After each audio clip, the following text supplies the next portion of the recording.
Hello, welcome to Chapter 22, Game Skills. I will be your guest lecturer. My name is Michelle Moore. Please enjoy. So, evaluating games. You really need to examine the worth of the games. Games should be scrutinized and evaluated in terms of what they offer your student before they are even used. Games that involve few children, allow some to dominate the game, or offer little in the way of skill development should be eliminated from your program as well. Games should require cooperation and learning how to compete against their peers, but in a meaningful way. Make sure that your student receives positive feedback. That's really important from their game experience. Your student will become bored and they get tired of playing long games. Also, if your student is tired, that plays a big factor in the interest level of how they respond to your game. Games should require a combination of skills. So lead-up games are developed for the express purpose of limiting the number of skills needed for successful participation. Evaluate the number of skills that are required and build a progression of games that will gradually increase the use of skill combinations. And remember, provide positive feedback immediately. So creating or modifying games. Games can be modified and new variations created by you or your students. So if, for example, after noticing that a specific game is not meeting the desired objectives, you may decide to modify or change it to facilitate that skill development.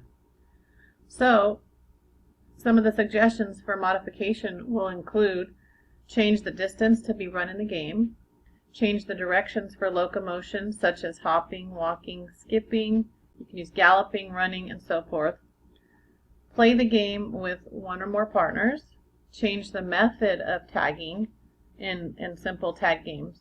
You can make the goals or restricted areas larger or smaller. Vary the boundaries of the game, again, larger or smaller. You can change the formation in which the game is played. Change the requirements necessary for scoring.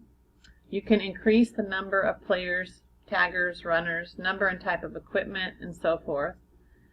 You can also change the rules or penalties of the game. Maybe allow more players, allow more dribbles, and so forth. And those are ways that you can create or modify games. Cooperation and competition. So without cooperation, there would be no game activities. If your students choose not to follow the games or follow the rules and play with their teammates, it would be almost impossible to structure the games. So games are going to require cooperation before competition can be an outgrowth of the activity. Cooperation is going to involve two or more of your students working together to achieve one common goal. Since cooperation precedes competition and is more difficult for your students to learn, emphasis should be placed on the phase of the game activity. Through game, players develop a spirit of working together, a concern for their teammates, and an appreciation of the collective skills of the group. So achieve a balance between offense and defense that will help students understand that both phases are important, because they are important, offense and defense. The team should be somewhat equal so that all your students have an equal opportunity to experience some sort of success. You should also emphasize cooperation, that it reinforces the need to play with all their classmates regardless of the ability level. So also you should rotate students regularly so that they have a chance to play with their classmates and to play on a winning team. And you should include students with disabilities in these rotation plans. So now let's move on to safety. Safety is a primary concern in game situations. You, the teacher, need to check your area for dangerous objects or damaged equipment. And you need to teach your students to stop play immediately upon a signal, because this will help prepare them for games when there's referees, and it also assures their safety. So stop play immediately when a signal is given. Teaching games effectively. So you want to put your students in the formation they're going to use in the game prior to presenting the new game to your class. They can sit in a formation that will make it easier for them to understand the instructions. Also, use a trial period of no scoring, so you don't keep the score, during the first stages of learning to avoid the possibility of the students feeling resentful about losing a point if they did not understand the activity. Don't use games that isolate one child. An example of this would be Birdie in the Cage. Instead of putting one of your students in the center of the circle to intercept the passes made by the circle of players, put several in the center. Develop a rotation plan that will allow all students to play an equal amount of time. Assure all children have equal chance to participate in the games, and so that requires taking turns. Make sure you carefully plan before you attempt to teach a new game. Make sure you know the safety hazards, anticipate difficult concepts, and adapt the game so that the class and situation. And then make physical preparations prior to teaching. And then finally, when you're playing low organized and sport lead-up games, try to avoid using the out-of-bound rules. Instead, make a rule that whoever gets the ball first gains possession. Establish a safety zone. Use cones or spots to mark the safety declaration zone. So this is Teaching Games Effectively Continued. So what you want to do, you want to change the makeup of the teams often and play, relatively short games. This will give everybody a fresh start and keeps a greater number of your students motivated and involved and excited. So to identify the teams, use pennies, crepe paper, armbands, colored shoulder loops, or team belts that they wear around the waist. You can be creative. Games are an excellent platform for learning social skills.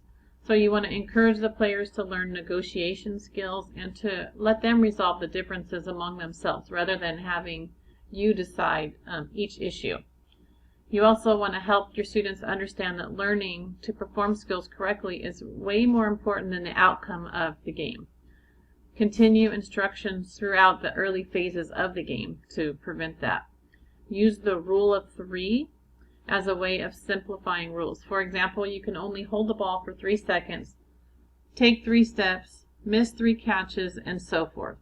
This can reduce the number of the rules your students have to remember, and it diminishes the disagreements that your students are going to have about the rules. Selection of games. Analyze the skills that your student must practice before playing a game. Drills and skills practice become much more meaningful to your student when they understand that the skill will be used in a game that they're going to be playing. The games in this chapter are presented in detail, sorted by difficulty, and they're going to be placed into 3 developmental levels. So, developmental level 1, the games do not require competency in sports skills, and they're going to use basic locomotor skills. In the developmental levels 2 and 3, the games are going to require increased competency in specialized sports skills. So these games are going to require ball handling, agility, and movement skills. And they're going to offer your students some opportunities to practice these skills prior to being placed in a competitive situation. Sport lead-up games. So games in developmental levels 2 and 3 are separated into 2 categories, and that is sport lead-up games and low organization games. This chapter is going to include low organization games only. However, sport lead-up games can also be used into the games program.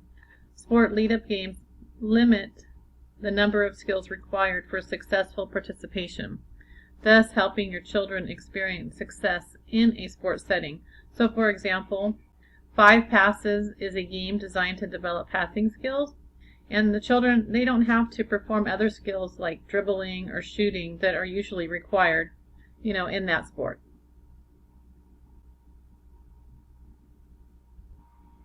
So developmental level 1, games do not require competency in sports skills and use basic locomotor skills.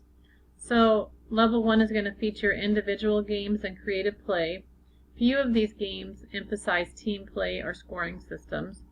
The games are going to be simple, easily taught, and not demanding of skills. Many games are going to feature dramatic elements, and others help establish number concepts and symbol recognition.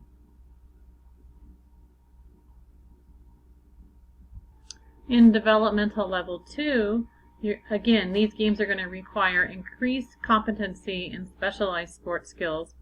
Like I said earlier, they're going to require more ball handling, agility, and movement skills. And they're going to offer opportunities for the students to practice their skills prior to being placed in a competitive situation. So chase and tag are going to become more complex. The introductory lead-up games are going to begin to appear. So this is what you're going to see in developmental level 2. Developmental level 3, again, these are going to be games that require increased competency in specialized sports skills. They're going to be more complex and organized. More cooperation is going to be needed in order for your student to retain enjoyment. Strategy is going to be necessary for success, which is going to help with cognitive development. So this is the end of the lecture. I have included some websites with helpful information on certain active playground games, and I have also included some YouTube videos with some lead-up games and other things. So please enjoy, and thank you so much for letting me give you this lecture. Have a good day. Here are the websites and the YouTube videos. Please enjoy.